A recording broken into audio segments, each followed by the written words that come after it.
अस्सलाम वालेकुम दोस्तों, यह जनाब साढ़े घर का पट्ठा जी होम ब्रीड जनाब 6 महीने बाद तकरीबन वापस आया है।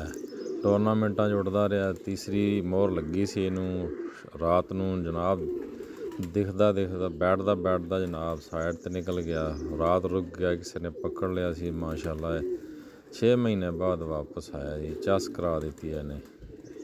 जड़ा यदी अगे भी वीडियो में शेयर की है, देखो जी माशाल्लाह तबारक अल्लाह। थले उतार रहे हैं इनू, जनाब थले उतारन लगे इनू। बहुत ही अच्छी ब्रीड का पट्ठा है जी साडा माशाल्लाह। बड़े टूरनामेंट उड़ चुके हैं। यदी हर फ्लाइट 6 तो बाद दी होंदी है, सही अपना हक अदा करता जी। आ देखो शौक करो, हाथ फड़ के भी शौक कराने माशाल्लाह तबारक अल्लाह।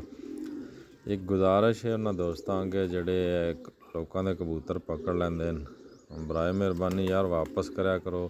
असी कितने लोगों के कबूतर वापस किए ते साढ़े किन्ने कबूतर ज़ाया होए न।